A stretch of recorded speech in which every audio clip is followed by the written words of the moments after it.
Start your Wednesday with a few clouds, then become mostly sunny. Afternoon highs in the lower 70s. Wednesday night, mostly clear, low in the mid 40s. On Thursday, mostly sunny. Afternoon highs around 65. Thursday night, mostly cloudy and 43. Friday, mostly sunny and 66. We're near 70 degrees on Saturday and mostly cloudy. By Sunday, mostly sunny and 82.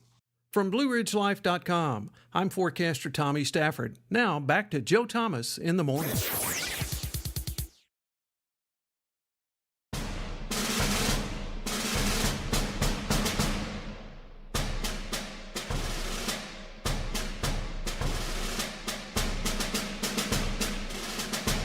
Thank you for letting us be of service to you each and every morning here on YouTube and Rumble, and coming soon to Mr. Tesla's wonderful invention of shooting electricity through the air to a receiver that you can then do with it as you please. Oh, the days. So here in the controversial headquarters of Joe Thomas in the morning and our Pyramid Paving Studios, thank you for tuning in. Today's program should be subtitled, "Why Do You Rob Banks, Willie?" Because it's where the money is. Our friend Chris Horner is wont to say that rent-seeking is the world's second oldest profession. It's very, very similar to the first, only it requires less cleanup afterwards. Although they may intersect here in just a little while. Rent-seeking is a more socially acceptable business model than the world's oldest profession, which is, of course, prostitution. But it could be very easily mistaken for the former. They're very, very similar. They require somebody else paying you to do something for them, to comply with their wills, to their whims. And I'm sure that's a controversial thing. You go, oh, Joe, but that's legal in some states. Yeah, look at the states where that's legal in. Of course, rent-seeking is not just legal, it is the business model of most governments across the fruited plain. And it begins with misunderstanding where your rights come from. We've talked in the past, even since the creation of the visual version of this morning romp through the fields, that your rights, your privileges, are two different things, but they conflate them. They conflate freedom for liberty. Freedom, rights come with responsibilities. Privileges are things given to you.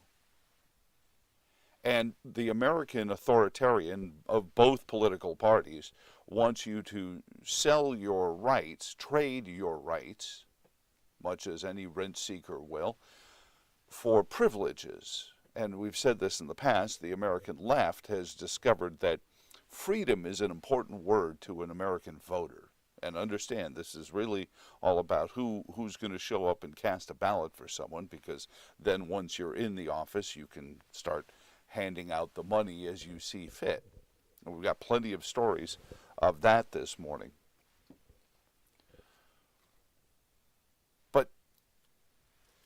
The left has discovered that they can use the word freedom just as much as a conservative or restorative can. And they use it by convincing you first that not having enough money for something is akin to slavery. And therefore, if they deliver money to you, they therefore, ipso facto into it, have delivered you from your bondage of poverty. It's why they use phrases like unhoused rather than homeless. Unhoused implies that somebody is supposed to have housed you, and why the hell haven't they yet? And that's supposed to be your reaction. Yeah, I'm unhoused. Why hasn't somebody housed me? We have a story about that coming up. We have stories of unfair competition as laid out by the federal government because they give you money. They're bastardizing Title IX, a federal regulation that was designed to give women something that they shouldn't have had to receive from the federal government anyway, but it exists, so we discuss. And now they're turning it and weaponizing it against women. There's a famous line in the documentary Animal House, and by the way, we have a story of a fraternity that's in trouble, perhaps even double secret probation at the University of Virginia. But in that great documentary Animal House, the president of the Delta House fraternity says to one of his plebeian members, "Flounder, you beeped up. You trusted us." Such is the message from the Biden administration to the women of America. You beeped up. You trusted us. I know, I can say it. We're on YouTube and Rumble, but remember, we're on 3 strikes on YouTube. It's bad enough I yell ivermectin in a crowded emergency room. You start cussing and stuff like that. So since we're on this soapbox to start, and we'll start getting into the individual stories, and by all means, you can call at 434-882-4217, just like the sign here says, or you can email jtinthemorningradio@gmail.com, because 70 other people were using JT in the Morning as their Gmail address. And still I'm trying to find out who they are and what are they doing. But regardless, those are the ways to contact. If you call, remember that you're going to leave a voicemail with your comment. Perhaps you're seeing something that I don't. Perhaps you want to take issue with the idea that your rights don't come from the government. Privileges might. Your freedom from poverty might, in a few moments, seem empirically addressed by a check from the government. But that's just freedom from something. But who put you in those chains in the first place? I believe there was a fella who was held a high executive office, once said that one of his political opponents, rivals, was going to put y'all back in chains. Yes, I distinctly remember it was in Virginia when he said that. He was campaigning for Virginia's 5th District congressman, who at the time was a Democrat. Yes, that fellow's name was Joseph R. Biden. They're going to put you all back in chains, he said. And like so many authoritarians, they will tell you to your face what they're going to do. And as Saul Alinsky taught them how to do, they will point to the other guy and say, no, he's the one who's going to put you all back in chains. So as the women of America wake up this morning with that kind of used feeling, and they find a note on their dresser, had a great time, see you in November, love, Joe. And I know you're going to write letters about that. Say, Joe, that's just not right. Think about it, though, as they twist and ply Title IX to weaponize it actually against women athletes. The battles will rage not on the fields of play, but in the courts of law. Then the president said this, and I think this is an appropriate jumping in point. The president said this yesterday regarding President Trump, ostensibly, but about women's rights.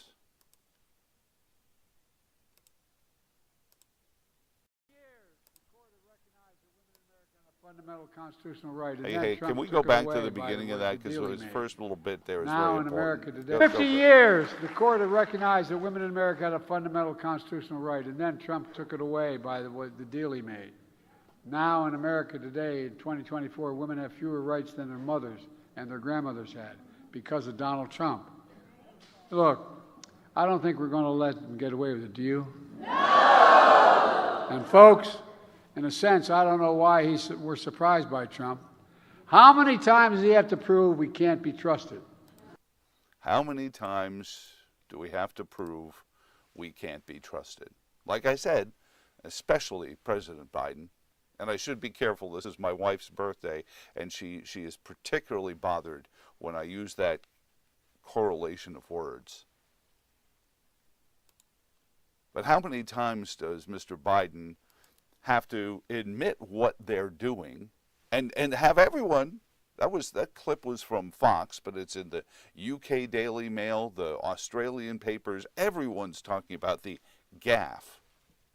The gaffe is, oops, we admitted it again. Mr. Biden is particularly good for letting you see behind the curtains without Toto having to pull back the curtains and show you what's going on there with the wizard.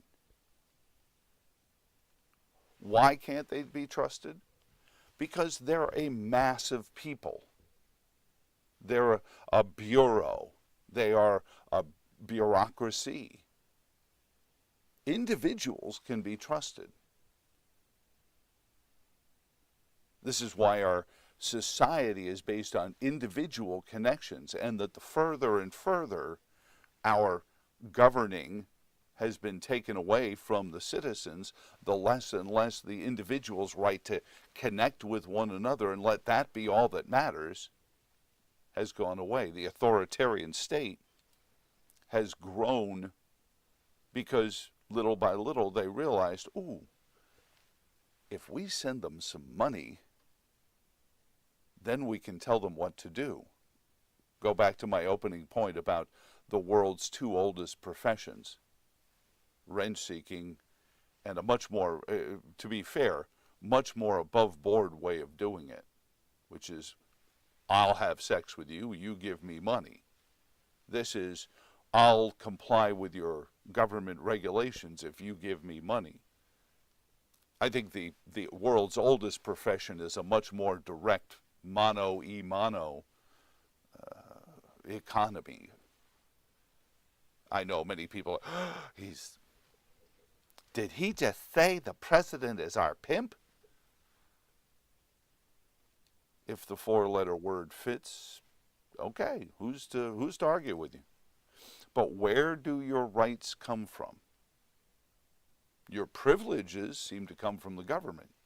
And they never quite live up to their promises, do they? Mostly men, of course, in the government by just percentage of population. So I guess, as to borrow from President Biden, we shouldn't be surprised that you never quite get as much as you were promised or led to believe you were going to get. Right, ladies? But that's how a federal bureaucracy woos you. They take you out, and sometimes they just have to go Bill Cosby on you and slip you a roofie. But most of the time, they'll sit there and sweet-talk you about how big their endowment is and how big their funding stream is, and you grow impressed with that and say, well, I should probably enjoy some of that. And then you finally get to the political boudoir and realize, oh, I just feel disappointed. Oh, I know people are going to share this, saying, Joe, comparing people to, you're just being a shock jock. Well, you know, I was a shock jock for at least half of my radio career. And believe me, we would have said a lot more coarse things than I have this morning about these oldest of professions. But taxing Peter to pay Paul, of course, has Paul as a willing co-conspirator, and you really only need maybe one other Peter to make it work.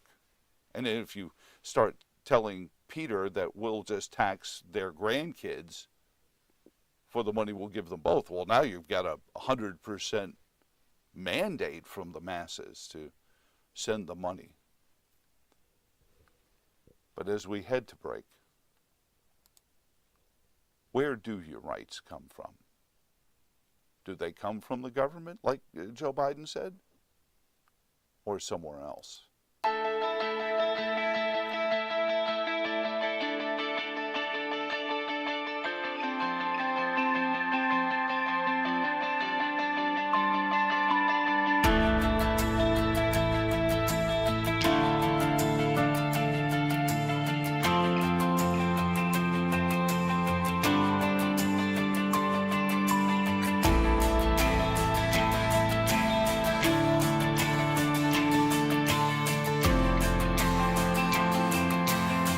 This is the Racing Wire Minute with Brian Belansky. Verstappen continues to dominate. That story next. The Racing Wire Minute is presented by She can stand, she can do more. Like build a rocket and watch it soar. Clean the oceans and make the world a better place. Oh, she can stand. Learn more at She Can STEM, a message brought to you by the Ad Council. The Chinese Grand Prix had a little bit of everything. It had 2 safety car periods to bunch up the field, a few wrecks, and some weather to make things interesting. In the end, it was another dominating win for Max Verstappen. He used a long final stint on the hardest tires to get to the finish line first. Lando Norris tried to make things interesting using a one-stop strategy, and it was good enough to claim second place. Verstappen's teammate Sergio Perez finished third. The win was Verstappen's 58th and his 102nd podium finish. Next up for the Formula One World Championship, the Miami Grand Prix, May 5th. We'll start your Wednesday with a few clouds, then become mostly sunny. Afternoon highs in the lower 70s. Wednesday night, mostly clear, low in the mid 40s. On Thursday, mostly sunny. Afternoon highs around 65. Thursday night, mostly cloudy and 43. Friday, mostly sunny and 66. We're near 70 degrees on Saturday and mostly cloudy. By Sunday, mostly sunny and 82. From BlueRidgeLife.com, I'm forecaster Tommy Stafford. Now back to Joe Thomas in the morning.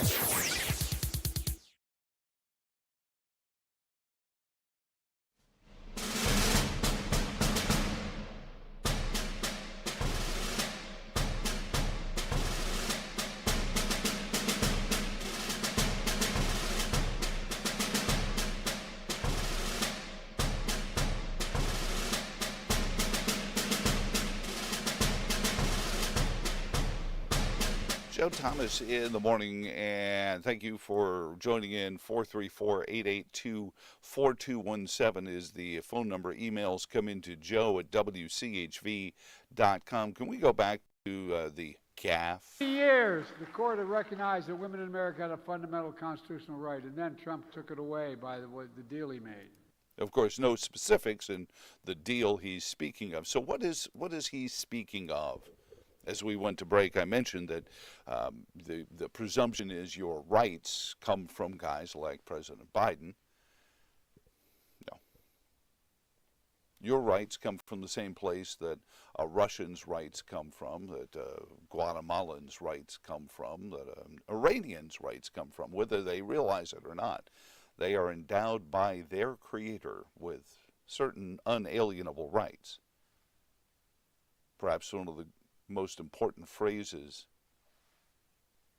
in human history, written by a kid from not far from where we're sitting right now, that you are endowed by your creator.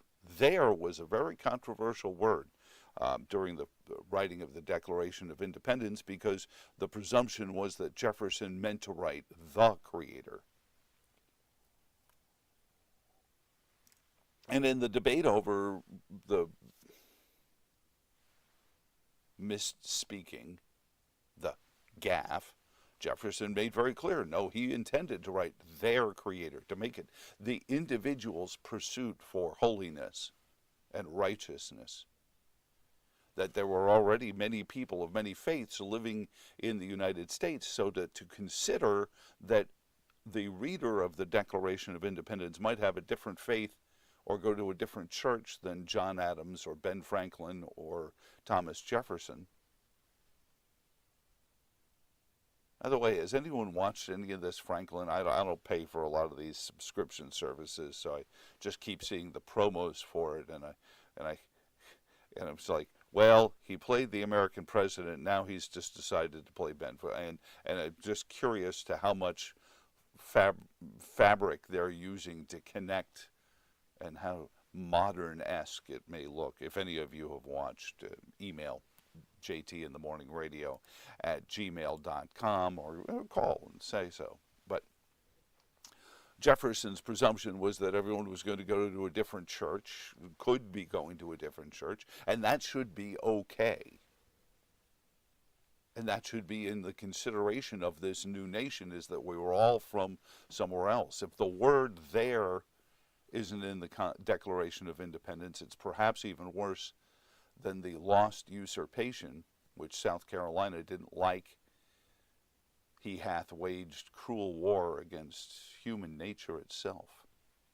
The treatise laying the burning bag of slavery at the feet of the Christian king.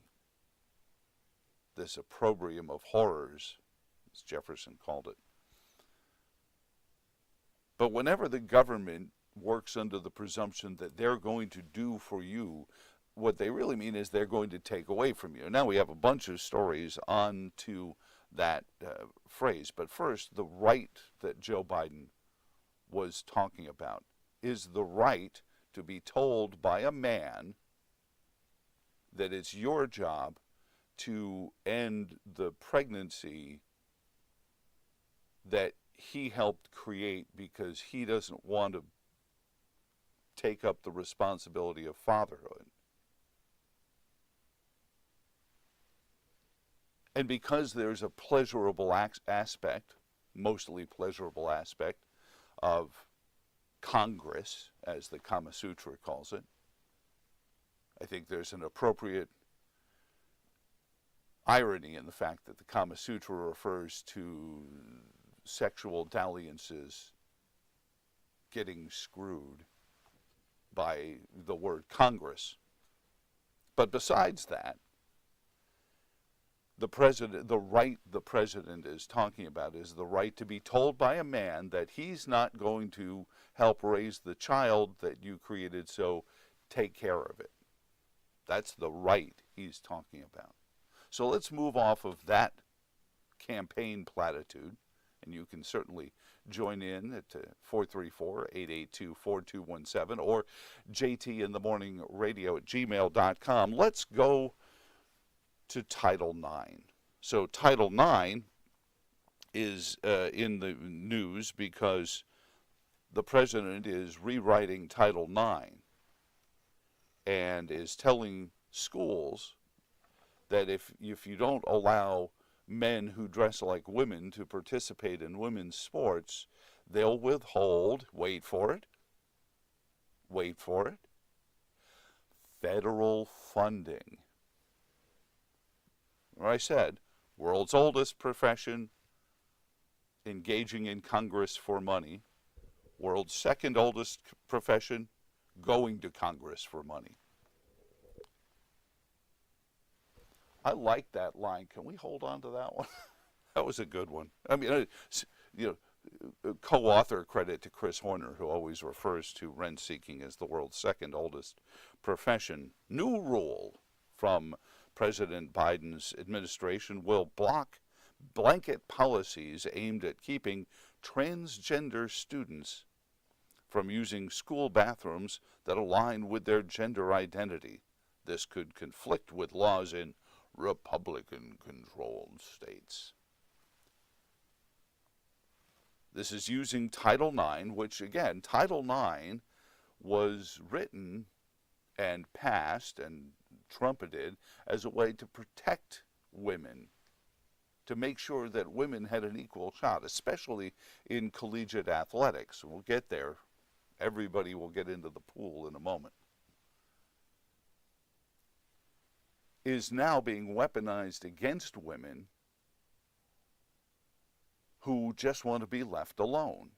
And this is the communal, word chosen intentionally, aspect of the authoritarian society that they have created. There's a simple fix for the bathroom policy. Get rid of communist bathrooms. I mean, communal bathrooms.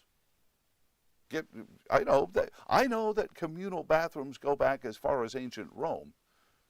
And if you've watched that great documentary Caligula, you've probably seen what goes on in some of those communal bathrooms. Or if you've been in Loudoun County. So, you want to fix the transgender problem? Just go to individual stalls. Why, if you go to most NASCAR races, you will find that the participants don't have a problem with transgenderism in the bathrooms, because in the parking areas, most of these NASCAR races, it's just lined with porta-johns. Do that. Eliminate the communal bathroom. It works on airplanes. But you see, they don't want to eliminate the problem. They want to manipulate the problem. So the story goes on about the transgender bathroom use of Title IX. At least 11 states have adopted laws barring transgender girls from using girls' and women's bathrooms in public schools. This new regulation in Title IX would take federal funding away from those schools. And in some cases, that could be as high as 20-25% of a school's budget comes from Uncle Sam. Requirements are already law in Alabama, Arizona, Arkansas, Idaho, Indiana, and North Carolina. The Arizona law requires schools to provide information to parents, but does not specifically include details about students' gender or expression of sexuality. Virginia has asked schools to provide guidance to the state's school districts to adopt similar policies, though they are not written into the state law. So how does this, so they're using Title IX in here, and now we jump into the pool, where Riley Gaines is leading a suit, and as a countersuit by hundreds of transgender athletes and other athletes who wish not to be outed in the public square, urging the NCAA not to ban trans athletes from women's sports. Leah Thomas, the man who beat the UVA swimmer, female swimmer, last year, 2 years ago now, is suing because he was not allowed to participate or join the women's swim team heading off to Paris, where who knows who's swimming in this. Hey, how about we tell Leah Thomas that she can swim as long as she swims in the Seine? Jump back to yesterday's program where we told you how absolutely god-awful polluted the Seine is in there. But she is suing because they were kept from participating in the Olympics.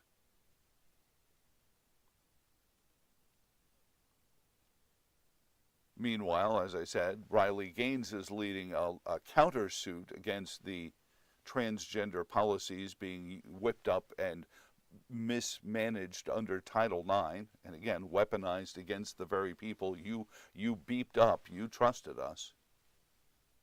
See the president of Delta House for an explanation of why you feel this way in the morning, why you feel like just this note on the dresser is not really sufficient for what went on last night. But here's the best one, and this is what happens when the podium jockeys start running around. NBC News reporting.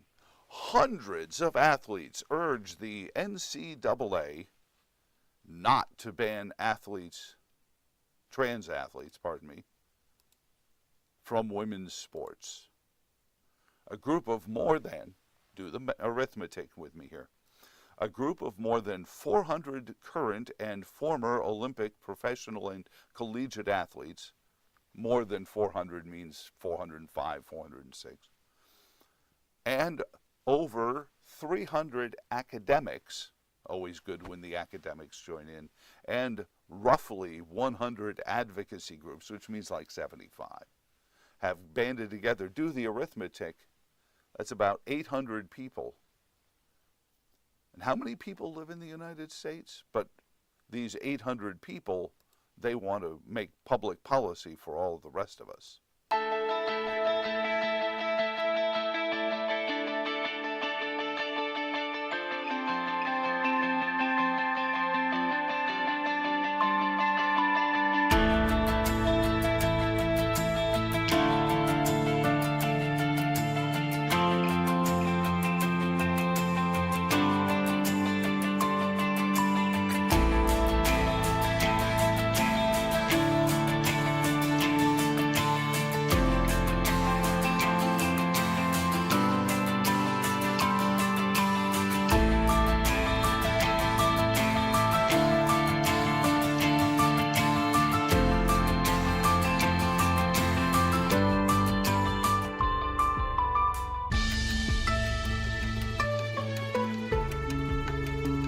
We'll start your Wednesday with a few clouds, then become mostly sunny. Afternoon highs in the lower 70s. Wednesday night, mostly clear, low in the mid 40s. On Thursday, mostly sunny. Afternoon highs around 65. Thursday night, mostly cloudy and 43. Friday, mostly sunny and 66. We're near 70 degrees on Saturday and mostly cloudy. By Sunday, mostly sunny and 82. From BlueRidgeLife.com, I'm forecaster Tommy Stafford. Now, back to Joe Thomas in the morning.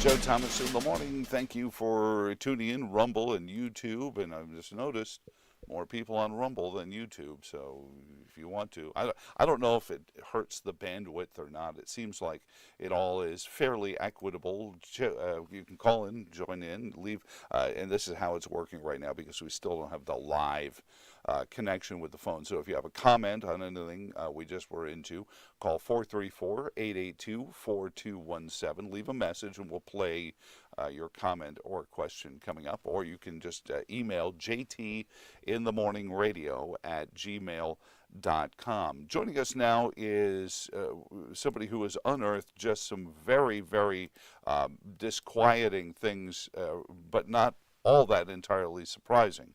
Unfortunately, he is Neil Williamson of the Free Enterprise Forum, freeenterpriseforum.org, or you can read his blog at freeenterpriseforum.wordpress.com. Good morning, Neil. How are you doing, sir?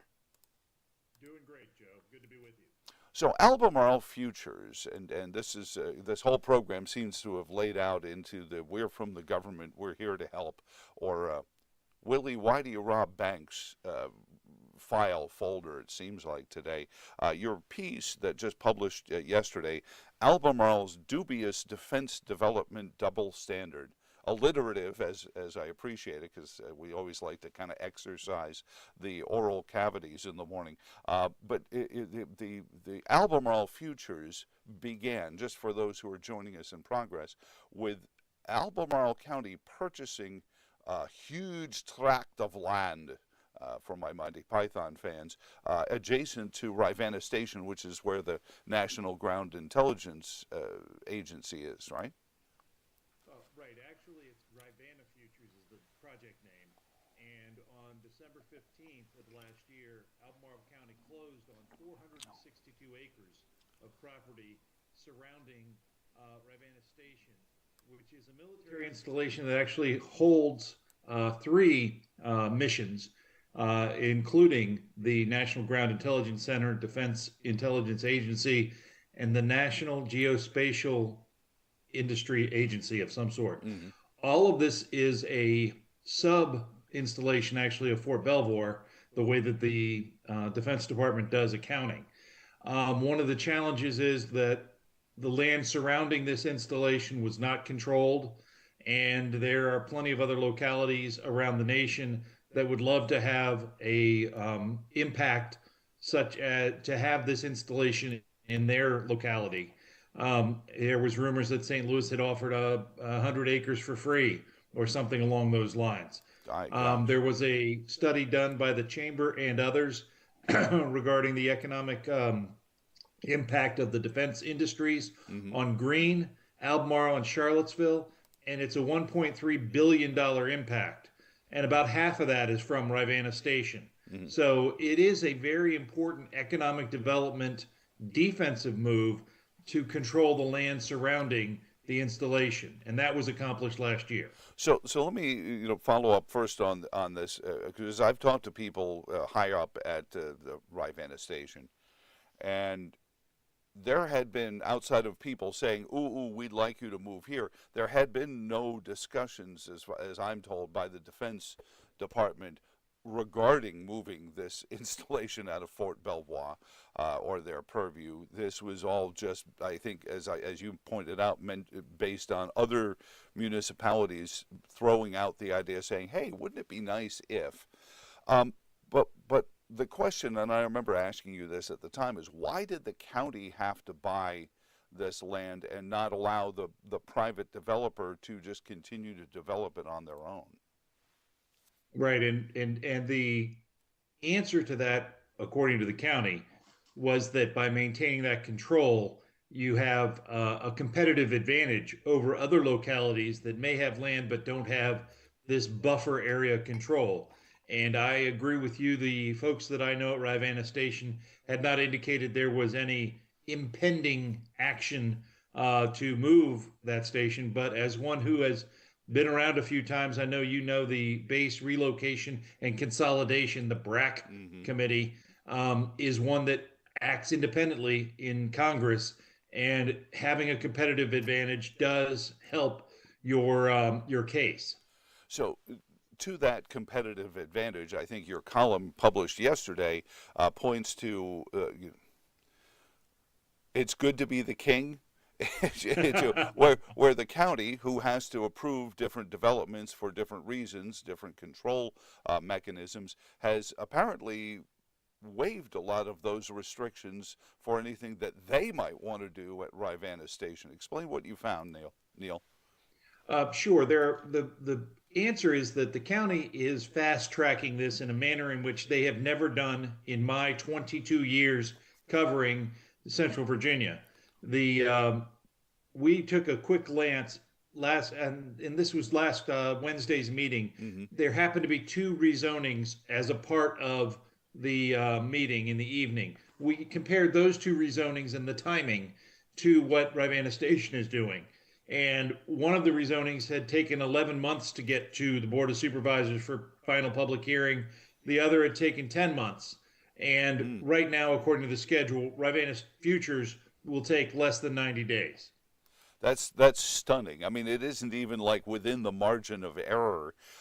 So is this just because now they own the land? I guess they got the state funding because they were waiting for, I guess, 50-50 state funding match for it. So if they do it, it's okay. And this becomes the biggest issue of it all, which is the government competing against private industry and using their power to, if let's say, because I understand there's some retail, so we'll take the retail component of Rivanna Station in. So let's say they go to Kohl's and say, hey, we can give you a bigger facility, plus we'll pay your moving expenses if you move out of Hollymead Town Center and come up here.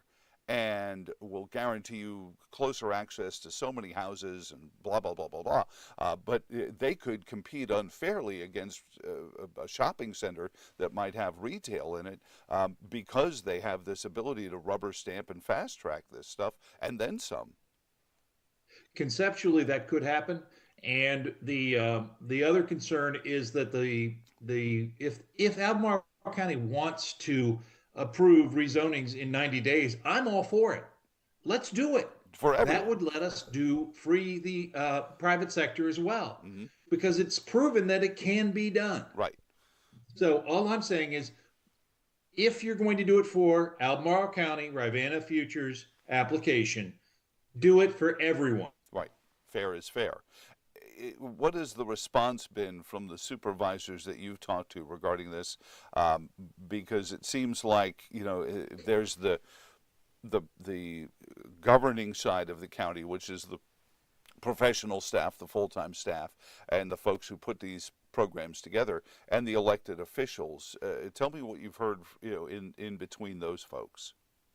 Sure. Well, Albemarle County staff late last night, not that late for me because I'm an early bird, but wrote to me, wrote an email to clarify that yes, they are having a community meeting prior to the public hearing at the Planning Commission in May, which I had stated was unknown. And so I've clarified that in the written portion of the blog this morning, and I'll work on the graphic when I get into the office.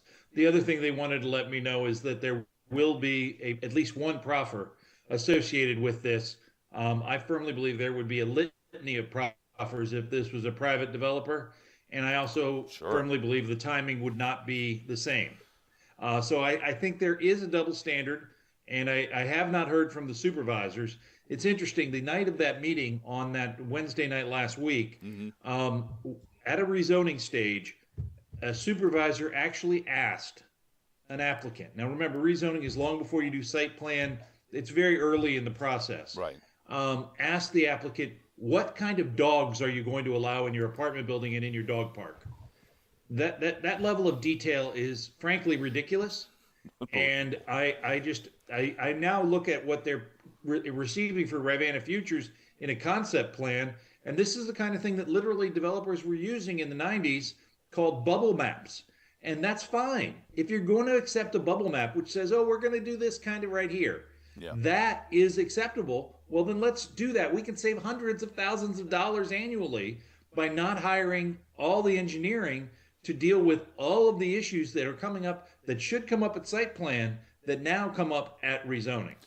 This whole scenario, though, just stinks of all the problems that exist when the government starts playing in the private sector, and this is perhaps, to me, one of the most egregious cases of it. We've talked in the past about the necessity to have pad-ready facilities and zoning that matches the needs of businesses, because for many years, Neil, you chronicled that a lot of the county's areas that were set aside for light industry were way far away from any place that light industry would want to go for logistical purposes or anything else. So it was sort of that, well, we have the land. It's not where anyone wants it, but we have the land. You can't say we haven't done that. This expansion of power through zoning, through planning, and now just outright purchasing of land, I think is teaching a lot of people a master's class in what happens when the government starts competing with private business. Am I wrong? Well, I think the idea of the conflict is real, but at the same time, the demand and need for the buffer area as well as a control of the space is also, I think, real, despite the fact that we haven't heard that coming forward yet. That being said, I see a fair amount of the government's hand pushing the so-called Adam Smith invisible hand in one direction or another, because right now there's this reality that the Defense Department no longer is really expanding their what I call their commissary impacts. So when they put in new installations, they tend to lean on the private sector to provide the commissary and PX if that's available in the region. That way they focus on what they do, which is defense, and not how to put forth a PX that you can get cheaper golf balls at. What if somebody was to say, look at this retail opportunity and choose to do something that probably doesn't fit within whatever imagined master plan Albemarle County? Certainly members of the military would like to practice their firearms training. What if there was a gunsmith with a small, even a digital firearms range that wanted to get some property in this Rivanna station? Do you think that would be a problem for the owners of this property, which is the county? I think it's important to recognize, as the Free Enterprise Forum is a property rights organization, every property owner has rights, even the government. So nothing happens in land use absent a willing property owner. If a property owner does not want to have an activity on their land, they can say they will not allow it.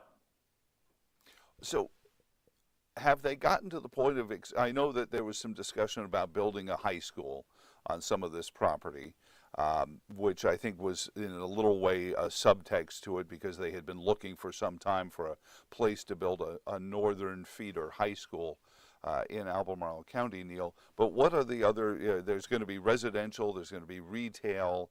Is this all going to be targeted at the people who work and are stationed at Rivanna Station, or is this going to be open to everyone? Well, we've not seen the exact plans, but my understanding is these are plans for outside the gates, number one. So it's for everyone, anyone who wants to go in to get their dry cleaning or whatever it happens to be, the commercial thing that's there. Number two, this rezoning is 100% light industrial. It is not commercial nor residential. There was a discussion at one point of placing an army barracks there. That is not a part of this proposal. Okay. It may come back as a new rezoning if that comes to be. There have been significant discussions, I understand, with the National Guard about perhaps placing an armory on this property. That seemingly would be a complementary use. Sure. But it would fit under the light industrial as long as there's not a residential component. Neil, I want to just do a quick break and then come back and reset, because there's also the opening of a discussion point that you and I have had before, the affordable housing programs in Albemarle County. And can you hang on and jump into that for a little bit? You bet. And before we do, though, what is the timeline on the Rivanna Station stuff? Rivanna Station will go to public hearing at the Planning Commission in May, which is next month. And then we'll go to the Board of Supervisors public hearing in June. As a comparison, the Cornerstone Community Church went to Planning Commission public hearing in November and got to the Board of Supervisors in April. Oh my So gosh. there's not an equity there. No, not at all. Neil Williamson, it's freeenterpriseforum.org. We'll be right back.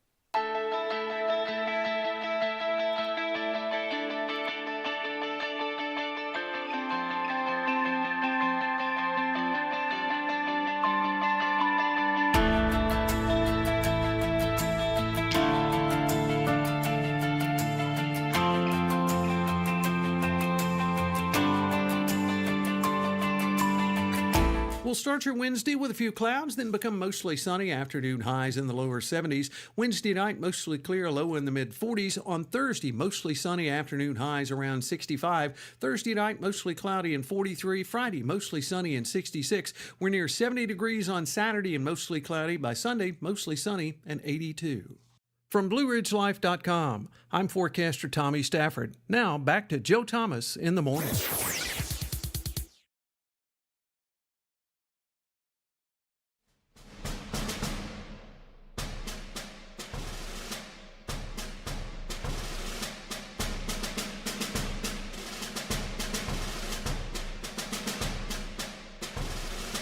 Joe Thomas in the morning. Thank you for joining in, letting us be of service to you through YouTube, Rumble. Share all this stuff, because this is in a lot of cases when you say, well, how did this happen? This stuff we're discussing with Neil Williamson from the Free Enterprise Forum is in a lot of ways how this stuff happens. Neil, and I appreciate you taking some time and jumping to another story. But actually, if you follow Neil on Twitter, or X, I guess, at Neil S. Williamson, you'll get updates on this kind of stuff, including the opening of Albemarle County's affordable housing voucher program is coming up, I think, next week, Neil. But we've talked about this in the past. This is part of the program that Albemarle County puts out and says, well, we have this affordable housing program. And as you described it to me, and correct me if I'm missing any parts of this, so then these voucher applications will go to the county, where then the county will sit there and see if they match up and have the wherewithal to be put into an affordable housing project as dictated to the builders when they have to put properties together, and they have a 60-day window to get that done, correct? Actually, those are two separate programs. The voucher program is a lottery-based program because there are more demand than funds available. So those folks that are interested in receiving vouchers have to apply, and then they run the little ping pong ball machine and pick which winners there are. And those folks receive basically a voucher that allows them to reach out to any landlord. And the new term is housing provider, any housing provider, to utilize that as a stopgap between the actual rent and the amount of rent that the renter pays. So you would turn in your check for $800 and your voucher for $500 to your housing provider as your rent. Now, the housing providers have to be approved, and there are a large number of very good housing providers that accept vouchers throughout the county. And I am encouraged that that is a better way of the government supporting, giving a hand up rather than a hand out, the private market. It is market rates are paid. There is a method for the housing provider to be made whole. Whereas the other program, which is a mandated 15% to 20%, depending upon when your application was filed, of all of your product that you create must be affordable to 60% AMI, area median income, for a period of 30 years. That means that the other the other 80% is subsidizing all those other units. So it is a less equitable plan in my mind than the voucher program, which is funded by general dollars. The entire community wants to have affordable housing. The entire community should pay for it rather than simply the development community. When you say the entire community, that of course precludes anyone where it might be on their block, as we've discussed in the past, Neil. But when you talk about AMI, and I think the Albemarle County area is unique in this, because we have people who make a whole lot and people who struggle to make ends meet. And there's a big gap in between the two. When we talk about AMI, is it Region 10? Is it just Albemarle County? Because I know that in Albemarle County, I think last time I looked, it was in the $40,000 to $45,000 a year range. But there's a whole lot of people who make less than that. Well, the what is used is the HUD, Housing and Urban Development, area median income for the Charlottesville Metropolitan Statistical Area. That's a lot of acronyms. That's the AMI for the MSA, yes. Which I believe just came out, and it's household income, not individual. I believe it's around $123,000 as area median income for under HUD's definition for the Charlottesville Metropolitan Statistical Area. Okay. Now, for those remembering math class, median means half of the people make more and half make less. Thank you for, because most people know when Joe picks up a calculator, it's time to run. So we're talking about 60%, we're anyone ostensibly making as a family $70,000 or so or less would probably be somewhere close to that 60 percentile of that 100 and change median income, right? I think that's, again, I'm a liberal arts major back in the day, and I have a similar calculator to Joe Thomas, but that seems to be about right based on my back of the napkin math. So people apply, they go to the county website, and there's links in there to apply for it. And of course, you and I have talked about this. It is dealing with the reality of that there are people who can't afford the housing. There are other solutions. So people will hear us talking about this voucher program and think, you and I think this is the best answer. But I think you and I agree that this is the answer we have right now. But you have talked about doubling, a modest doubling in the size of the area where housing could be provided. But at the end of the day, we're still talking about, I think you gave me a number once, it was close to $100,000 before somebody gets a shovel in the ground. That needs to be addressed, because I think even if we double the amount of space that housing can be built on, the cost of it is still what's going to keep people from being able to afford this stuff. Right, and Robert Liberty, from a professor from out west, has a saying: "It's not a silver bullet; it's silver buckshot." There is a need for a large number of solutions to what is a real problem. And that problem starts with the cost of property. And an urban growth boundary, which is UGB, which is what Albemarle County's development areas are, is a restrictor. Albemarle County set their development areas during the Jimmy Carter administration. I was in high school, and it is probably some things have changed since then. There have been modest changes in the area, but the reality is right now, housing is expensive, and regulatory costs, according to the National Association of Home Builders, make up 25% of a house cost. Mm-hmm.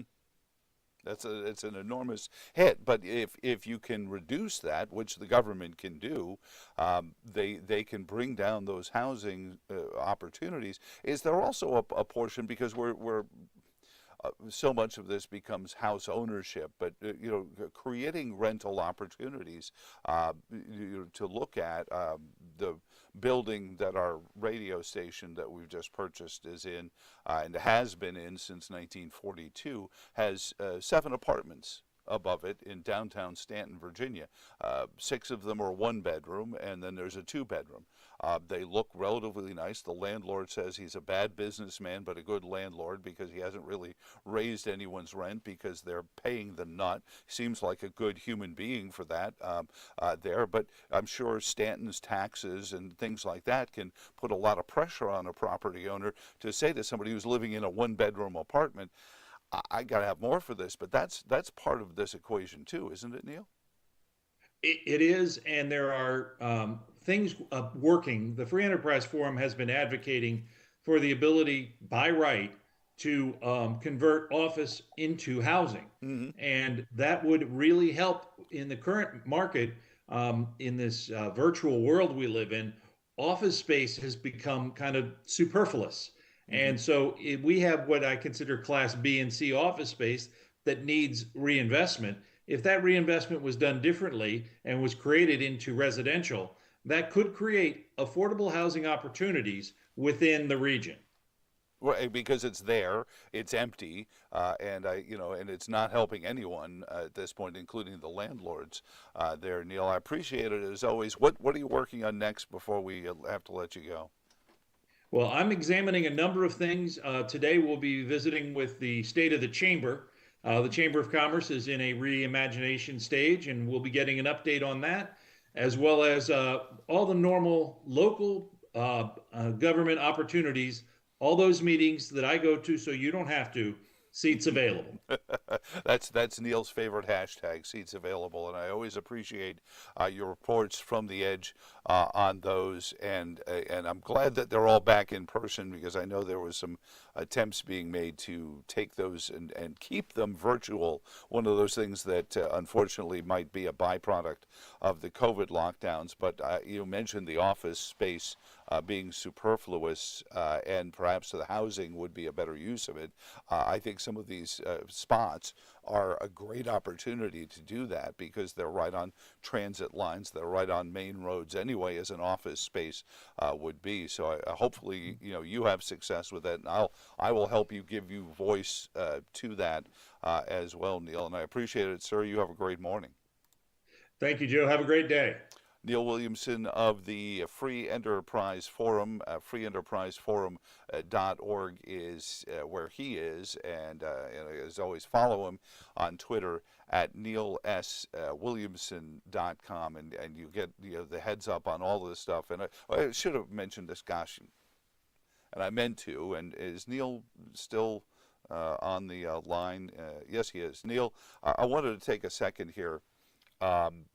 Because I think the fella, and I knew him just sort of peripherally as somebody who did the same business, though we were technically competitors in the time. But one of the news people that I think worked fairly diligently to be a fair arbiter of what was going on in the Charlottesville area, had long since retired, but passed away over the weekend. Do you remember, and I know you had lots of interactions with Rob Graham, do you have any memories or any thoughts of his passing?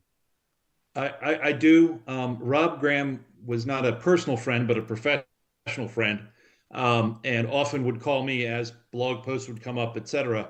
but I had an opportunity to see him about 3 months ago. I saw him at the radio station where he would fill in when other people had vacations or anything else.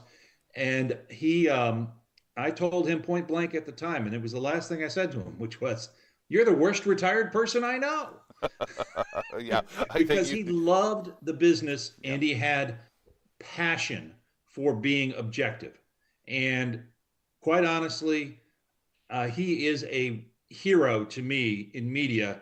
And I put him in that same group of folks with Joe Thomas, Neil Augustine from WTOP, and my friend Dave Mattingly from NPR. All of them are professionals that I know, and I feel as though, with the case of Neil Augustine, I only know him from the radio.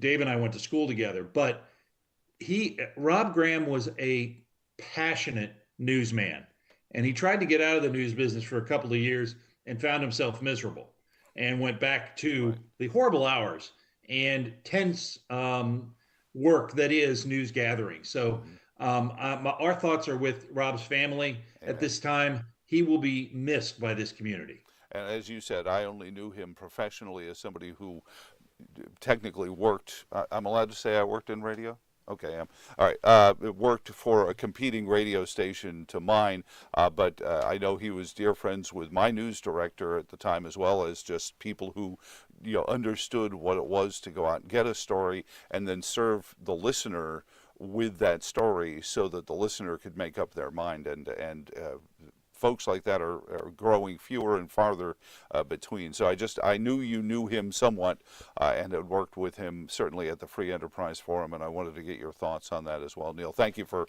sticking around to do that, sir. You bet, Joe.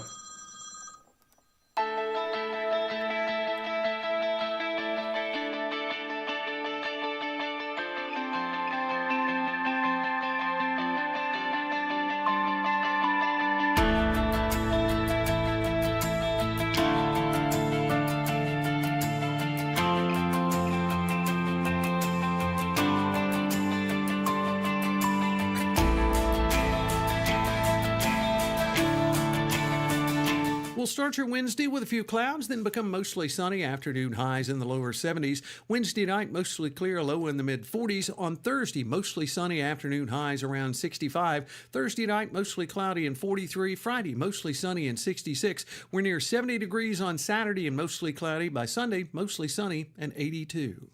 From BlueRidgeLife.com, I'm forecaster Tommy Stafford. Now, back to Joe Thomas in the morning.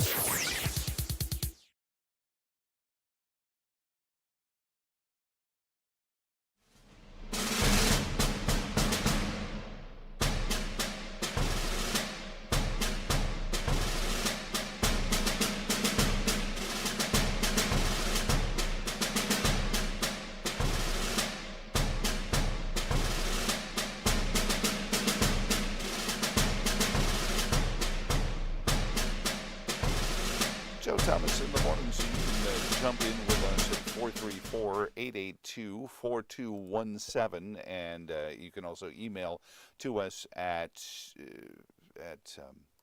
jtinthemorningradio@gmail.com, and we'll get your comments. You can also, and I've said this as well in the past, we're in descending order of efficacy.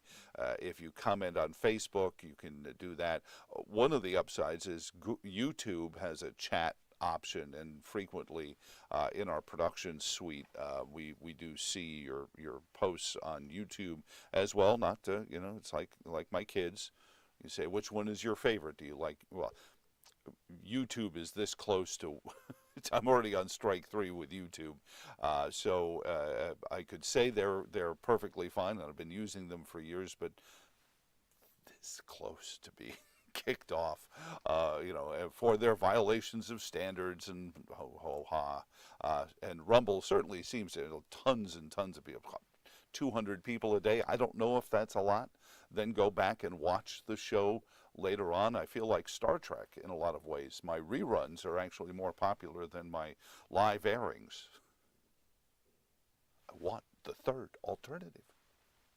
just one of those lines I always default to when we talk Star Trek. So there are a lot of other things going in here today, and one of them involves, and we were talking about the authority of the government to do things and the presumption of, and I think the little bit of that voucher discussion we were having with Neil is part and parcel of it. Also, there's the economic impact of vouchers and subsidy of any kind that skew the marketplace.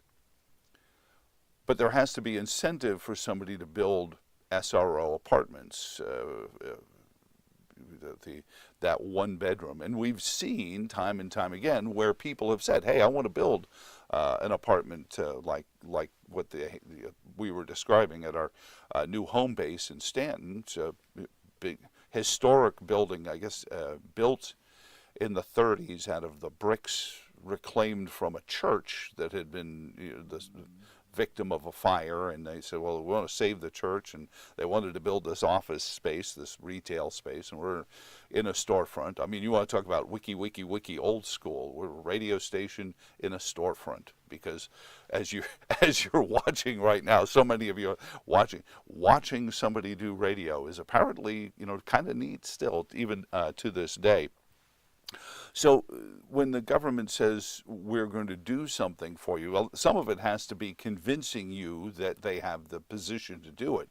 And the phrase "the unhoused" has come up frequently, and it's to great irksomeness to me, because I find the phrase to be Orwellian, because the presumption is, well, whose job was it to house you in the first place? And there's a Supreme Court case regarding homelessness, and the Supreme Court is going to be weighing in on whether or not you can fine somebody for camping in town.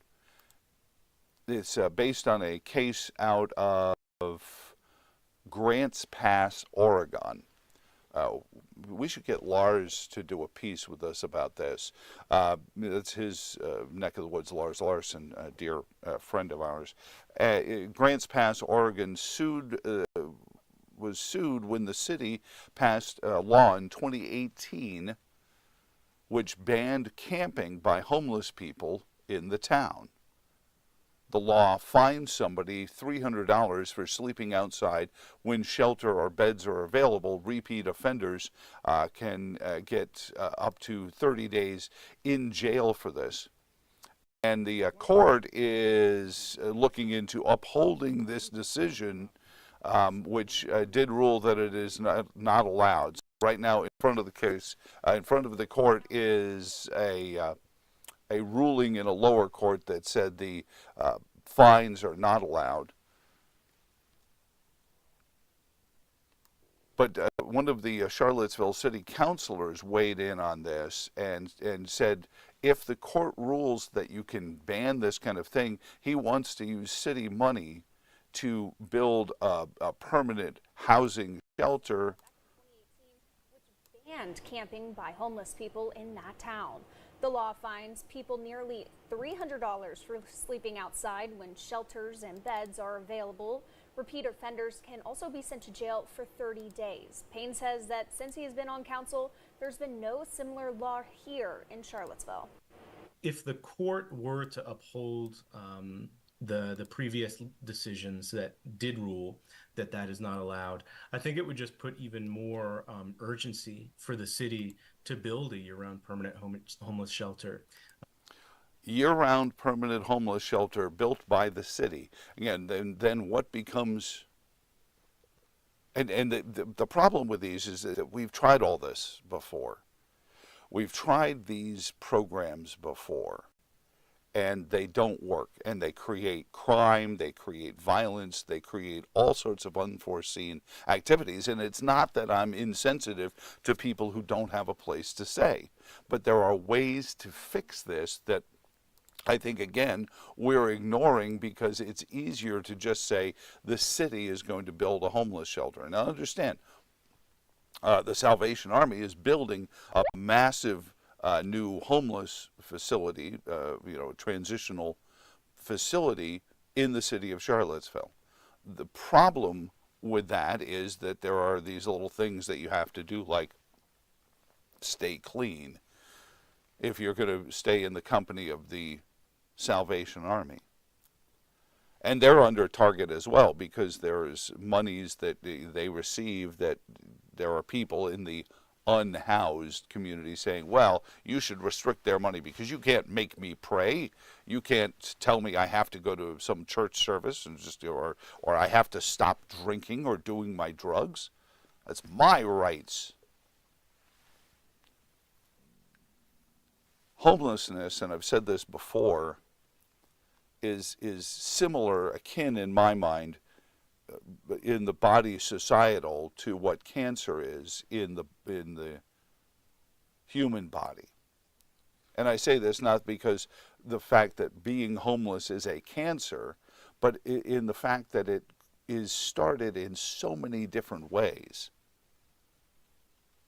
Lymphoma is different than carcinoma, that's different than melanoma. That all of the different forms of cancer start for different reasons. They may manifest in tumorous, out-of-control cell growth, but what starts them is unique.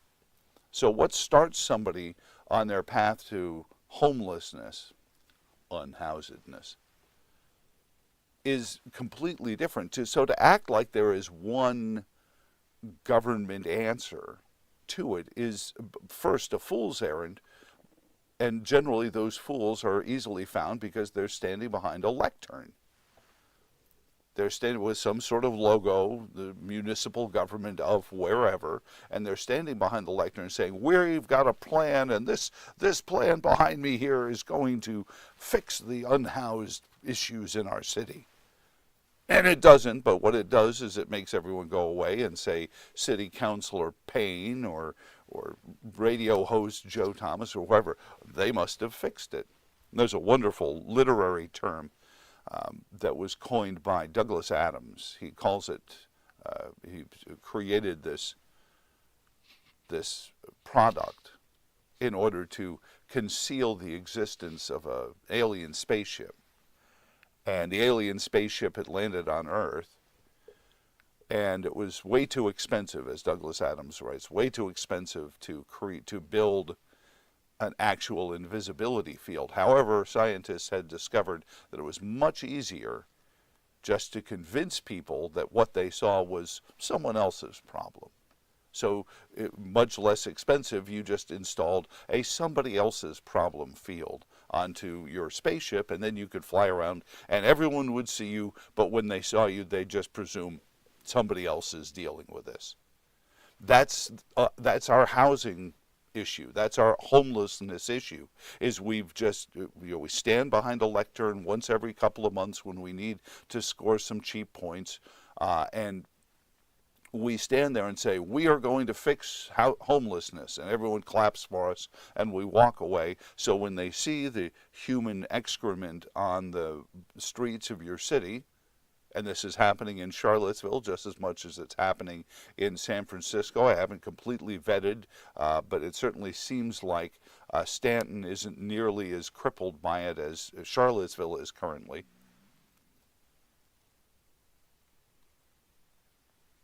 But Hampton Roads, Virginia Beach, enormous areas that are having problems with homelessness, and a plethora of lectern jockeys, podium jockeys, out there insisting that they have the newest edition of the somebody else's problem field to put around the homeless. So while you see them on the street, you can just say to yourself, well, somebody else has that figured out.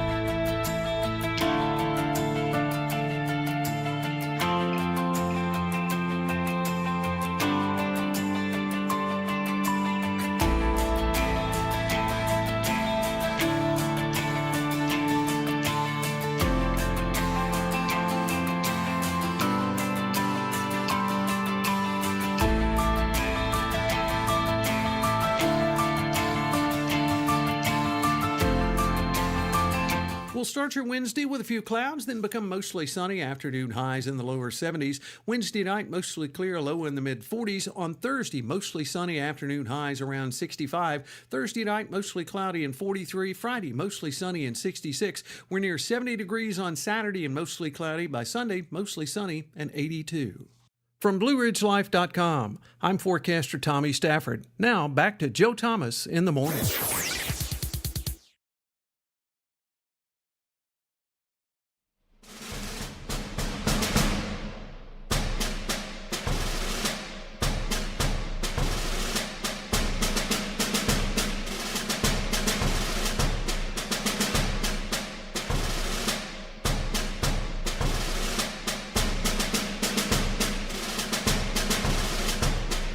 Wednesday morning, Joe Thomas in the morning here, YouTube, Rumble, and coming soon to radio dials across Central Virginia again. And I know you all can't wait, and I'm just wanted to ask, why? Oh, well, never mind. It's just like Michael Harrison said when I told him my wife and I were buying a radio station. He said, "Why?" And Hey. that's a good question, though, isn't it? Yeah, Mac McDonald is ready to open up his notebook, but that why is a good question. Everyone should ask why at some point in their lives, right? Well, wasn't it Mark Twain who said the only difference between men and boys is the price of their toys? So it makes a lot of sense. Anyway, Oh, you are a couple, absolutely right. yeah, couple things coming from UVA. We'll talk baseball here in a minute, but VAF yesterday announced that the launch of the Sabre Society. So this comes off the heels of the NIL bill signed by the Commonwealth. It's the Philanthropic Giving Society in support of Virginia athletics. So Sabre Society members now are part of this is the way it's written. It's saying they're part of a community of philanthropic leaders who will transform Virginia athletics. The generous support of committed donors to the Sabre Society ensures that Virginia student athletes excel both in and out of competition, all kinds of levels. In other words, you can now donate to NIL and make a difference, and it's tax deductible. So UVA one of the first to step up too. I just heard a radio ad yesterday I didn't catch the young lady's name, but I just heard the phrase "champion diver for Raising Cane's Chicken," and of course the line I think was in there, "dive into a bass" or whatever. But it's of course. But that's good to hear, though. I mean, that's certainly not a sport that. Yeah, I mean, it is. Look, you see that we talked about yesterday. See over my left shoulder, the Caitlin Clark cereal, okay? Yep. Above the books, right?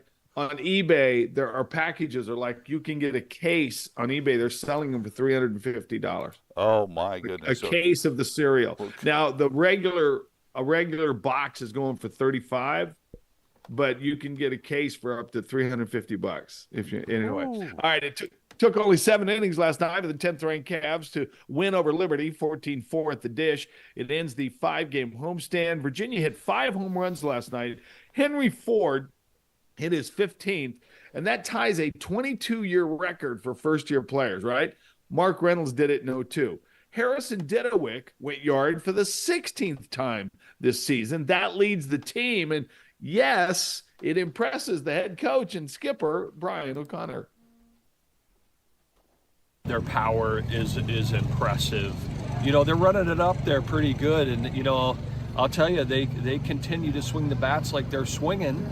The weather gets warmer, typically when the weather's hotter and the ball flies even more. I mean, who knows? Maybe one of those couple of guys could make a run at Jake Geloff. Well, it could happen because the 2024 version of the Who's 76 dingers, that's 7 shy for the most in school history. Jake the Rake has the all-time watermark of 48. He hit 23 home runs in 2023. That mark is in jeopardy by these two kids who have been Henry Ford and Didowick have been ridiculous. Now tonight, Joe, UVA will be in Boston in Fenway for the 12th annual Game Awareness Night for the 3-game series opener against Boston College. It honors former Eagle captain Pete Frates, who was diagnosed with ALS in 2012. He died at the age of 34 in 2019. It's the first for the program. The Cavaliers have never played a major league stadium. So they're going to be at Fenway Park tonight to play Boston College. So I think that'll be worth a look. And so Ford there's emotion in the stands too, I'm sure. Ford they got their eyes on that the green monster, right? So how good is that? Nats lose to the Dodgers. Orioles had won 7 of 8, but last night the Angels snapped a 5-game losing streak, beating the O's 7-4. The Angels moved Mike Trout to leadoff now. They won. The skipper said, Washington said, you got to swing the bat. So anyway, Caps are down 2-0 in the Rangers' first-round series. Washington lost last night 4-3. New York is seeking its first Stanley Cup championship in 30 years. More on that in just a minute. Rick Carlisle's Pacers have evened the series with the Bucks 125-105. In case you don't know, Rick used to play at UVA for us old-timers. Dallas did the same, 96-93, picking up the road win over the Clippers. Luka Doncic decided to play. He had 32. Minnesota has a 2-0 lead, 105-93, outshining the Suns. The thing about the Rangers championship, if you've never seen the documentary, and I think we might have talked about this, it's called June 17th, 1994, on the heels of the passing of OJ. It is a documentary with not one interview, but nothing but footage regarding that day in history, because the Rangers parade with the Stanley Cup was that day, World Cup in Chicago, Arnold Palmer's last day in the U.S. Open, or his last U.S. Open, and it was Ken Griffey Jr. setting a baseball record, and the Knicks in Houston were playing Game 5 of the playoffs. All that was going on during the Bronco chase, and then during the OJ day. And so it is a documentary must-see. It was first season in the 30 for 30 series on ESPN. It's called June 17th, 1994. Must see. So anyway, that's what reminded me of that when they're talking about the Rangers and the last time they held the Stanley Cup trophy. And it ruined, most of our Islander fans. See, I grew up an Islander fan because I'm self-punishing. But all of us Islander fans, we had nothing to say anymore because our go-to chant was 1940, which was a nod to how long it had been. And I think 1981 is the new chant from the Ranger fans. Right. But it was crazy. I mean, I was asking a friend of mine, I said, are the blue seaters there? Blue seaters were the cheap seats all at the very top of the arena that you could get for a couple of bucks. And it was where the rowdiest of the rowdies were chants about all the various players on the Islanders and their love lives and things like that. I mean, you could hear it all if you went and sat in the blue seats of Madison Square Garden, the world's most famous arena.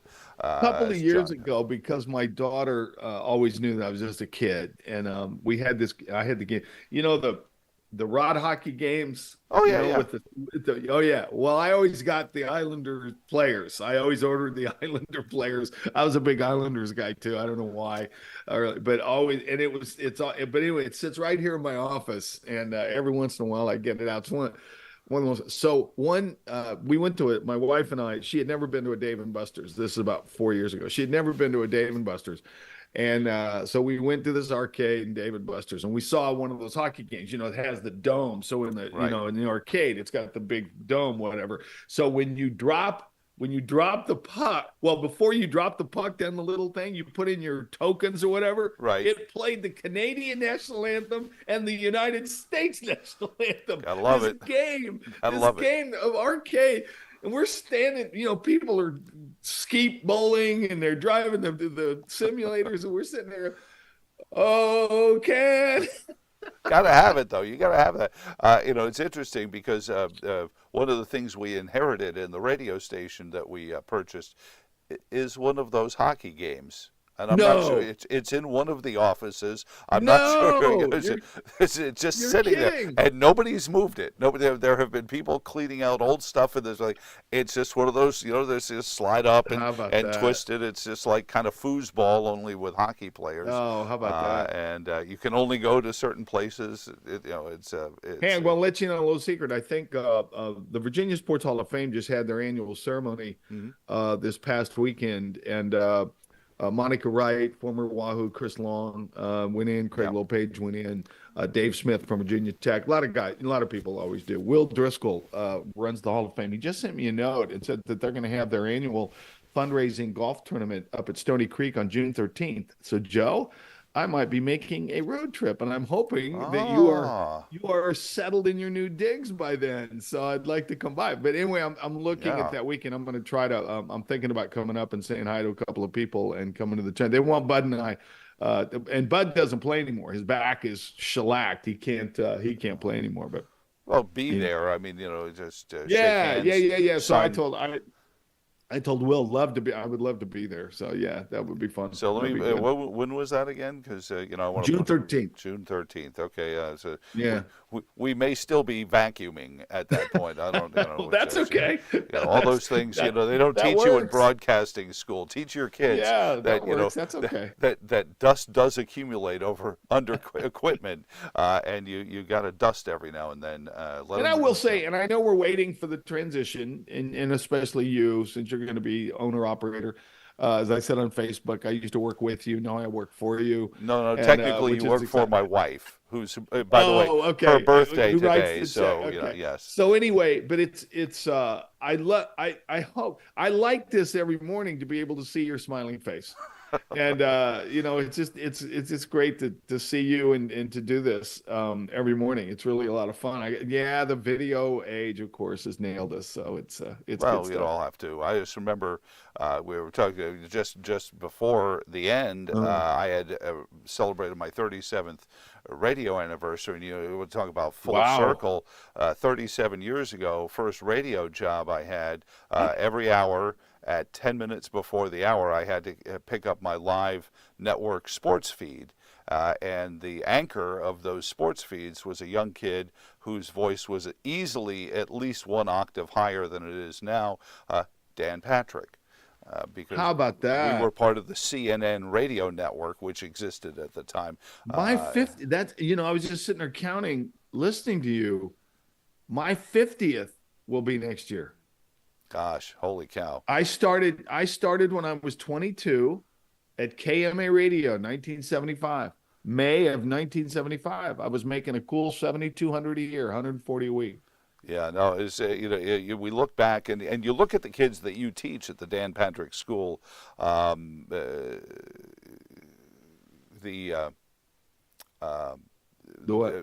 Sail University. I'm sorry. Yeah, Full Sail. Yeah. And you teach these kids stuff, and I don't know how much we can impart, because I think back to the things that people were teaching me 38 years ago, and I'm like, yeah. All right, some of it was applicable, but a lot of this stuff, nobody explained non-disclosure agreements to me. And I things understand. Like that, I get it. Like that. I get it. I had a kid yesterday. We were in studio yesterday. They had to do a 90-second commentary, and one of my kids who has been in the service, he was a GI, had to put on a tie. He put on a tie around his suit coat. In other words, he put it around his suit coat collar. And I said, "You're kidding me, right?" He goes, "Does this look okay?" I said, "Look okay. The tie's in the wrong place." Hey, before we wrap up, I know you worked in the newsroom of Central Virginia with Rob Graham, legendary newsman, passed away over the weekend. But you shared an even deeper body. He grew up in Iowa like you did. Iowa guy, right around Clinton, right around Quad Cities, Clinton, Dubuque area. And Rob was one of the greats with a wonderful, wonderful sense of humor. We laughed more than anything. Rob came. We used to do when Christmas parties Rob was Oh, my boy. straight man to do Carmack the Magnificent. Oh no, there's video. If And cell Rob phones was- only existed. Rob had it down. He had Ed McMahon down. I mean, I will always remember. I'm going to call a couple people. I'm glad you said that. I'm going to call a couple people today because and find out more. Rob was the great. What did he die from, Joe? I You know? don't know all the details. I just know that a friend of mine said that there will be a Charlottesville-based. He was living, I guess, in South Carolina and from Iowa, but family Yeah. will handle that. But there will be some ceremonies here in Charlottesville at some point. No, I for got to. people Yeah, to- I got to. I'll have to call and talk with our good buddy Jay James, who works for UVA now. He's actually, I think at 8:15 tomorrow morning. He's going to be doing a tribute on his radio show for. Oh, really? With family members and things like that. Perfect. So, I'll give him a buzz because Rob was, he's the kind of guy I wanted to see every morning. When he was there, all is right with the world because he just laughed. He had a wonderful sense of humor, and I just, how much I love people with senses of humor or Yes, sense of humors. No, I'm just kidding. Senses of humor, I think. Senses of humor. No. But I will, anybody who, friend of Rob Graham's, prayers, condolences. Well, thank you, sir. I appreciate it. All right, always. JoJo. You have a great morning, and we'll do it again tomorrow morning. I'll see you Thursday.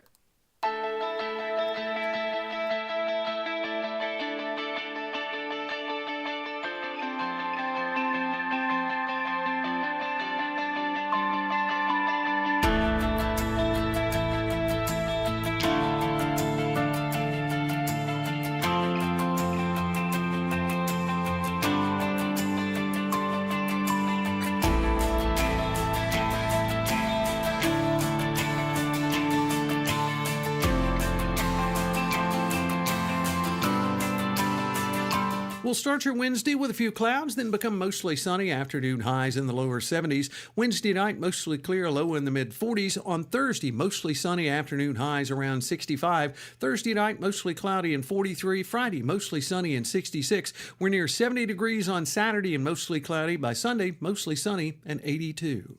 From BlueRidgeLife.com, I'm forecaster Tommy Stafford. Now, back to Joe Thomas in the morning.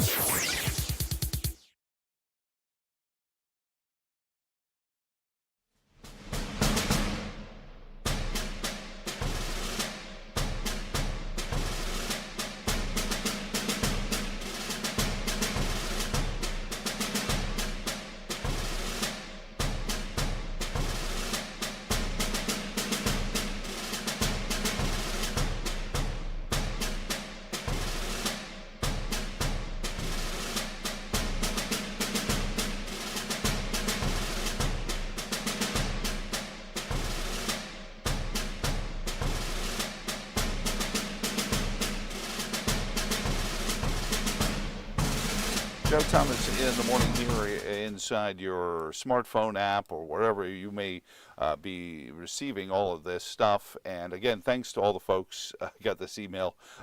It's just, these GIFs or GIFs that I guess it's graphic, so GIFs would be correct. There's just a William Shatner, where he's pounding his fist. Because apparently, like Star Trek, this show gets more popular in reruns than it does in. A lot of folks you're watching now live on Rumble and YouTube, but an awful lot of folks who follow up and share later on at their convenience. Told you this story yesterday. It's official now. LeVar Stoney not just jumping out of the Virginia governor's chase in the Democratic Party, but this is the backroom deal, smoke-filled room stuff. He is going to run for lieutenant governor instead of governor, and I guess that's the deal he cut with Abigail Spanberger, the Democratic Party of Virginia. I don't see anyone else already in. This is for 2025, understand. I know we haven't even gotten to the primaries. That begins May 3rd. Our 45 days of voting begins May 3rd here in the Commonwealth for our election season, if you're watching anywhere outside of Virginia, we vote for 45 days. And we allow for people to go knock on doors and get the ERIC walking list, the list of eligible but unregistered voters, and we go and we drag votes out of their disinterested hands, and then we enter them in. And I still maintain that this is a violation of the protection. There's supposed to be a 100-foot buffer zone where you're supposed to be left alone, no politicking within 100 yards of a polling place, of a voting booth. But now where's the voting booth? And a lot of times it's being carried around in the form of these vote harvesting baskets, these drop box localities. Who's making sure nobody is being harassed at their polling place? They're being coerced. The whole point of voting secretly but in public was to protect you from coercion. So if all in the community can see you vote, we can see if somebody is pushing you as you know, hey, you better vote for me, pal. I know where you live. This was supposed to prevent that, but the democracy junkies. Also, a couple of emails on the story we talked about earlier, and it was under the abstract of where do your rights come from, and you know what rights are your rights. President Biden was talking about this earlier, and we had the story. Now in America today, 2024, women have fewer rights than their mothers and their grandmothers had. Can you jump back just a little bit in there? Look, took it away by the deal he made. Now in America today, in 2024, women have fewer rights than their mothers and their grandmothers had because of Donald Trump. Look, I don't think we're going to let him get away with it, do you? No! And folks, in a sense, I don't know why we're surprised by Trump. How many times does he have to prove we can't be trusted? How many times does he? And bless the malaprop machine that is Joe Biden. You know, and for everyone who says obviously he's cognitively just 20 years ago, Joe Biden would have said that. Joe Biden never had to hone his skills of oratory or speech making, mainly because he was never really challenged for his position as the U.S. Senator from Delaware. So we were talking about where your rights come from, and that what Joe Biden was pandering to the crowd about was these women's rights, that somehow the government had given women the right to have an abortion, when really it's the right. And this is where the email comes in. It says, Joe, I thought your depiction of abortion was rare. I had never heard it used that way before, so at first it struck me odd to hear somebody say that it was the men telling the women to take care of it. But then I thought about it some more, and aside from just feeling disquieted by your depiction of it, you are hitting the nail on the head. It's not a right. It's now giving you permission to be told by a man that, hey, I'm not. It was fun. I'm out of here. And then you're left holding the baby bag, the diaper bag. And it seeds from a belief that I have. And I could be unique in it. I could be completely wrong. I don't think I am. That the best way, the most holistic way, the most Christian way to fight abortion, and I'm not denigrating the idea of protesting outside of places like Planned Parenthood, or even protesting how they get their monies from taxpayers who might find the idea of killing a baby abhorrent. But what I want to do is I want to eliminate the need for Planned Parenthood. And you say, well, Joe, that's crazy. Well, somebody told that carpenter rabbi from Galilee, it was, you're not going to take on the Roman Empire, and they control everything. Look at what they've done to Moses' temple. You think you can take them on? And he did. I mean, it takes a while. Nothing worthwhile just happens like that. If it was, we'd all have government programs funding us. But someday, if I have my way, you won't need Planned Parenthood. Planned Parenthood will go out of business because we'll not be having unplanned pregnancies anymore. And that includes people who violate a human's right to not be raped. Because, when the president talks about rights, it's laughable because he's also working behind the scenes to undo Title IX, which is a great master's case of the government pretending that they're giving people rights. Government doesn't give you rights. Government can give you privileges. Governments can give you funding. This text came in from Karen. She said, laughing out loud. The LOL. As a woman, I can tell you that when the government promises to give me everything I'm expecting, I am always, underline always, disappointed. So I was playing a little salacious. I was being a little blue in our discussion of the world's second oldest profession, which is rent-seeking, which is insisting that Paul must be taxed to pay Peter for his lifestyle. And now they realize, well, gosh, that still leaves us at 50-50. Let's pay for Peter as well, and we'll just tell them that we'll tax their grandkids later on. And that's what it is. That's what it's come down to, is we want to be the special one. But what we've sold, if I may, as we talk about the new rules that are being written into Title IX as we speak, what we haven't realized, I guess, sufficiently enough yet, is all of these people, everyone, unless they're saying, I don't want the power to tell you what to do, they're lying to you. They're lying to you just to get your vote, and then, like the young lady who might have to seek assistance after jumping in the sack with the wrong person, somebody that she thought maybe might be the person to marry, and we are here on the anniversary of the birth of my wife, and I can't imagine a world without her. So that blessed moment in an unnamed number of years ago, because I'm smarter than saying that, on April 24th, my world changed. I wasn't even born yet, and my world changed. When I was born, September 13th, a number of years later, it was all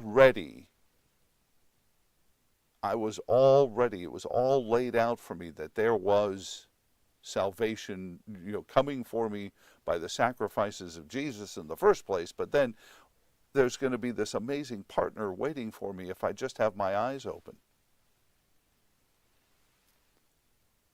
And these are the things that we've debased under the idea of the government giving us privileges rather than rights, protecting our rights.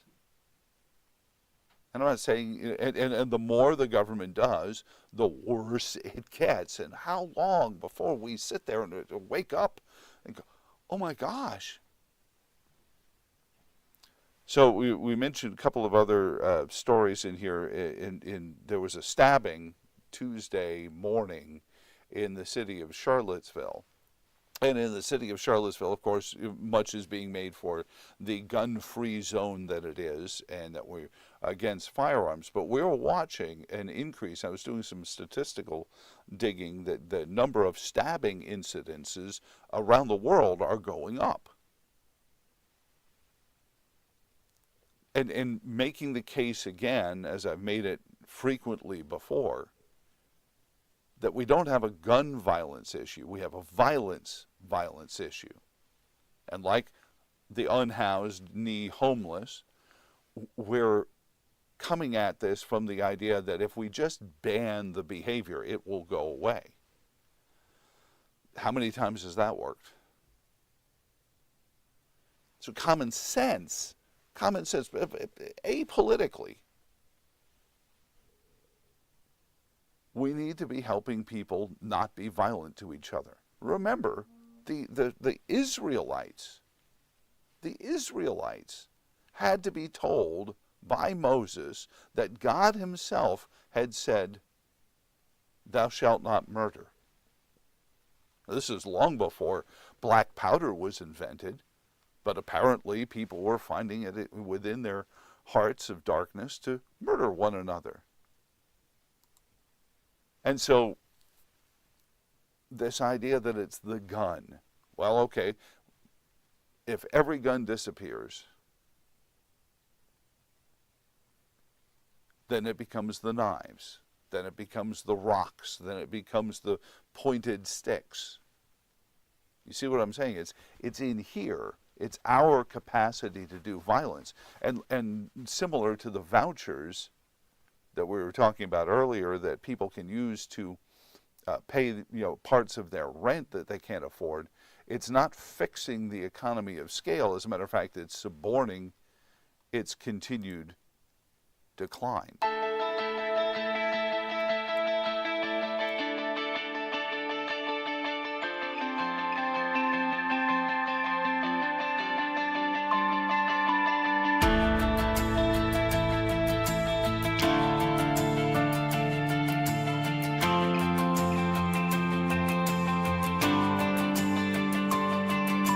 We'll start your Wednesday with a few clouds, then become mostly sunny. Afternoon highs in the lower 70s. Wednesday night, mostly clear, low in the mid 40s. On Thursday, mostly sunny. Afternoon highs around 65. Thursday night, mostly cloudy and 43. Friday, mostly sunny and 66. We're near 70 degrees on Saturday and mostly cloudy. By Sunday, mostly sunny and 82. From BlueRidgeLife.com, I'm forecaster Tommy Stafford. Now, back to Joe Thomas in the morning.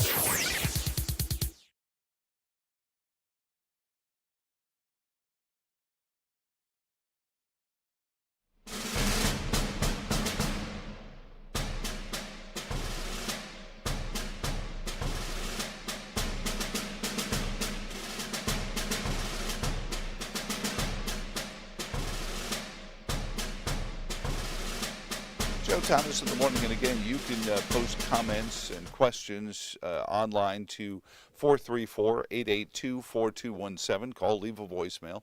We will have the technology back shortly to take live phone calls. But also, you can email us at jtinthemorningradio@gmail.com. So we were talking about rent seeking, the world's second oldest profession. And it's very similar to the first oldest profession, just with less cleanup afterwards. And here comes Senators Kaine and Warner with $156 million in federal funding for a solar program. Here's the stories. They say these funds will help low-income Virginia communities get access to solar energy. So what's stopping them? Well, they say that the cost of building a solar farm for their community is too much. This is under the underserved or marginalized communities in Virginia. Kaine, through a statement, says, solar panels will help families save money on their energy bills, but many do not have the upfront money to invest in it. So here we are, we're going to take taxpayer money and give it to an industry that, did you sign a form saying, I want to give my money to a solar fund that will help people get solar panels on their homes that will leak? And this money will be going to the CCP, who are the main manufacturers, and at very least will tacitly be going to them in the form of monies to pay for the rare earth minerals that have to be used to create a photovoltaic cell. Kaine said in the statement, if you think about the normal cost of doing a solar installation in a home, $156 million is an absolutely massive number of homes or schools or businesses, dwarfing any investment of this kind that has ever been made in the Commonwealth. He wants to close the solar gap. This is rent seeking because you're going to ostensibly take the $156 million from other people and then give it to a company that's going to install solar cells on your home or your school or your church, as Tim Kaine says.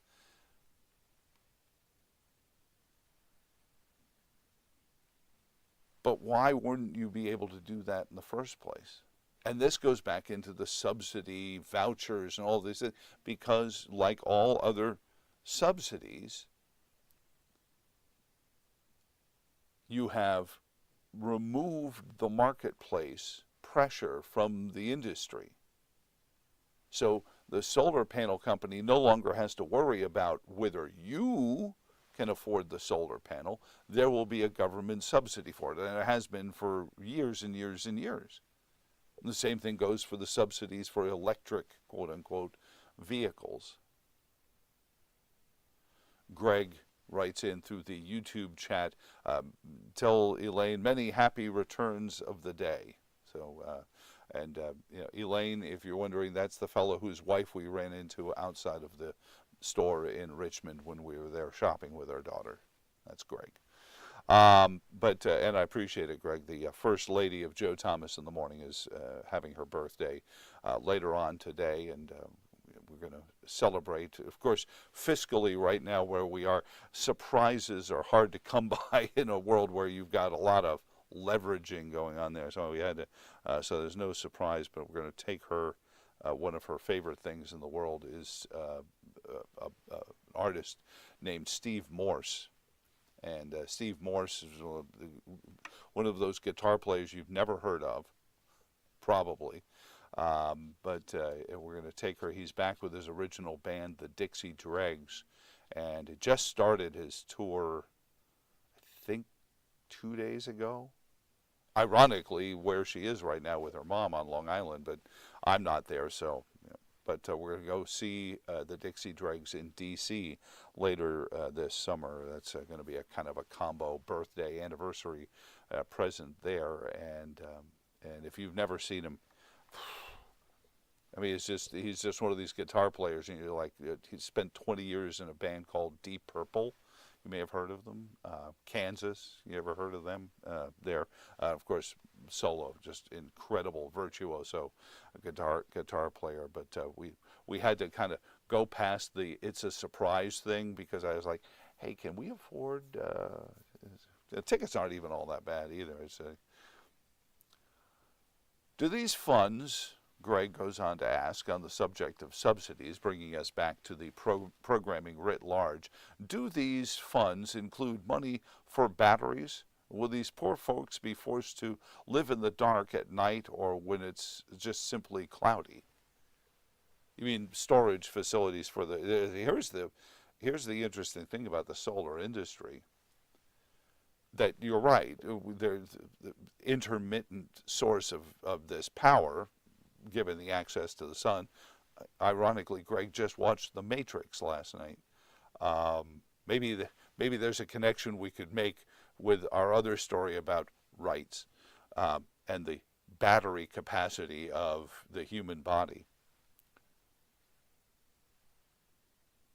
But many of these homes now have these two-way electrical boxes that if you're generating more power than you need at the time, you send it out into the grid and you get a rebate on whatever. It should work. Unfortunately, it doesn't pay for the installation or anything else. Again, it's subsidized to the point where a solar installation company doesn't have to worry about whether you can afford it or not. They'll just look and see what it will cost the federal government. It's the same reason healthcare, the same reason pharmaceuticals, same reason so many things have grown out of pocket, impossible for so many Americans. And I shared this picture on Facebook the other day. It's a red Volkswagen Beetle with the license plate feature on it. And if you work in computers, you understand it's not a bug, it's a feature. And same with this. This is Munchausen's by government syndrome. This is, we will make you economically sick and then insist that we are the only ones who can fix your ills. Tim Kaine, Mark Warner, living in that world right now. Because as we said with Neil, in the right now, we have a problem being able to afford these things. The abstract is that we are ill-capable of affording some of these things, but the reason we're ill-capable of affording these things is because we have been subsidizing them. Same thing with college tuition. And all of these things that we now claim are rights given to us by the government, back to the original premise. The government doesn't give you rights. The government can give you privileges, but the government can't give you rights. But they pretend because they know rights is one of those words that focus groups say you react well to. So the idea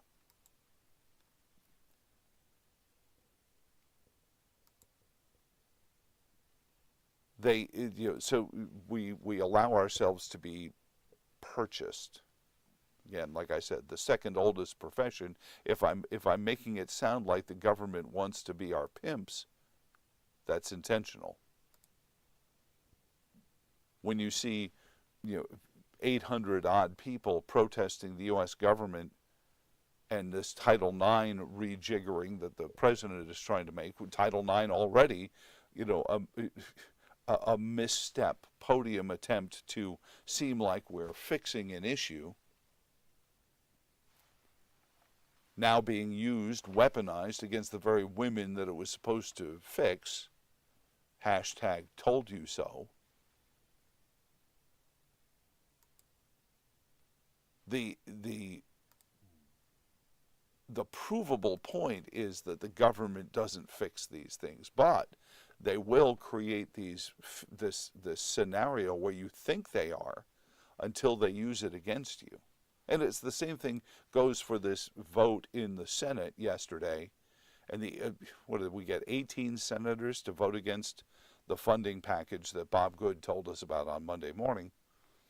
So it's on the way to the president's desk, including the opportunity for the federal government to go in and make people divest of companies. Now, again, the devil in the details, but the government being able to tell somebody you can or can't participate in a market has to be very narrowly controlled. And at first, this TikTok deal was very broad.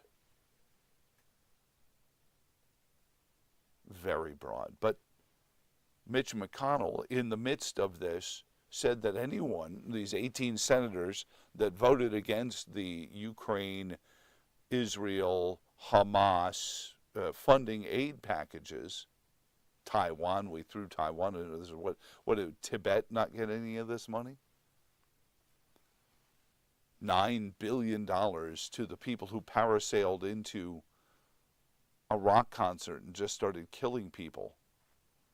That's the world you wake up into this morning. So where we'll send $9 billion because people are marching on the campuses of our academic institutions.